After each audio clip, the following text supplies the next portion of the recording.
July 15th, 2012, Sunday.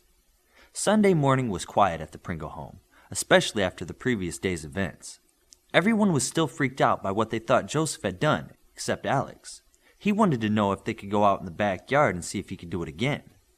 Alex was all smiles about it. Joseph wished yesterday had never happened. I could be at Sunday school seeing my friends right now, he thought. He wondered if he would be able to go to school in September. What if I did do this and I am a danger to others? Will I have to leave home? He questioned for the 10th time. We have visitors, Joseph's mother said with a blank smile. She led her son into the family room and introduced him to two men wearing suits. The men were from the government and the Heroes Union. After some smiles and questions he was sure they already knew the answers to, they started asking questions while writing down answers. They wanted to know what happened yesterday. They asked question after question about his emotional state and how Joseph felt. The men smiled and assured him he did nothing wrong. His mother told him not to be shy and to answer the best he can. The man from the government asked him, "Have you ever used your powers before?" "No," Joseph said. "Do I have powers?"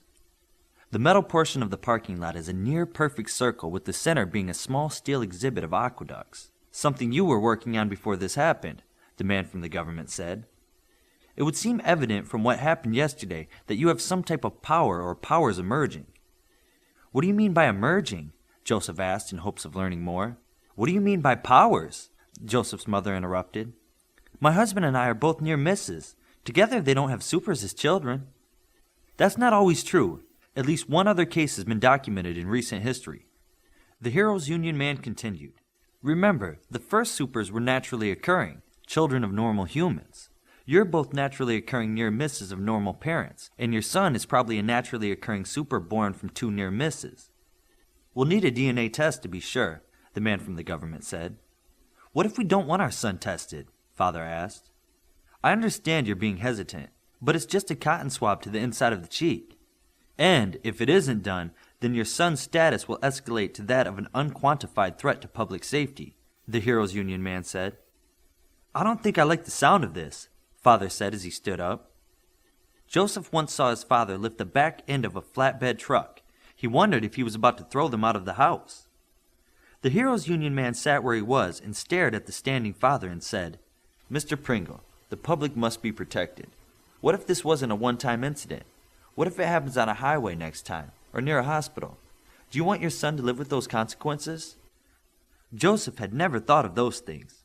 He looked at his father, who could clearly see the wisdom of what was just said. Then his mother spoke. "You must understand, these last 24 hours have been nerve-wracking and my husband is very protective." She placed her hand on Father's and softly guided him back to his seat. "If you need to take a DNA sample, I'm all right with it," Father said. He continued speaking to Joseph. "I think we need to do whatever it takes to get you back on a normal track." "I'm glad to hear that last part, because DNA tests from the parents will also help speed up the process," the government man said. "How so?" asked Mother. "One of you may be a latent super whose powers never surfaced. It would also be best to test your younger son, just to give you a heads up so you'll know if you need to watch him in the future," the Heroes Union man said. The family reluctantly agreed to get everyone tested. After some rubber gloves, long cotton swabs, plastic containers, and labeling, it seemed as though they were about done. Then the Heroes Union man handed Father a small white paper bag. They look and operate just like regular inhalers. The difference starts in the medicine inside. It contains a mixture of neuroinhibitors that will effectively shut down his brain's ability to concentrate hard enough to activate any power. It will leave him in a half-sleep, half-loopy state for about 15 minutes. "Is all of this necessary? He's only 11, Mother said. "Before we came here, we visited the site with the superhero from the HU. We needed one of our most powerful heroes to move the piece of steel your son made," the man said. "Just for some steel asphalt in a tent?" Father asked. "No, not just for a parking lot. The steel extended 91.5 feet in all directions from the little art exhibit. That includes down," the man said. It took a few seconds for this to register on his father's face. "It appears your son made half of a giant steel ball almost 200 feet in diameter."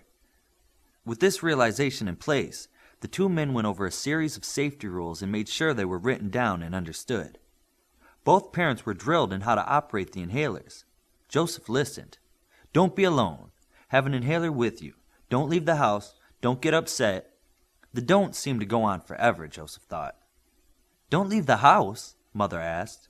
Quickly, the man from the Heroes Union said, just until you hear back from us with the results and what the future will hold for Joseph here.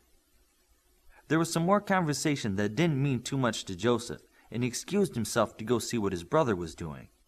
In a short while, his father joined him and told him the men had gone. In a couple of weeks, they should know more, Father continued. In the meantime, maybe we need to get you some in-home entertainment. Joseph smiled and asked, what kind of in-home entertainment were you thinking about? Well, with as much as you're going to be in the house, I thought that robotics set you've been asking me about might be in order. With the extra expansion set? Joseph asked as he held his breath. His father smiled at his son's persistence and presence of mind. I think we can do the expansion set too, Father said.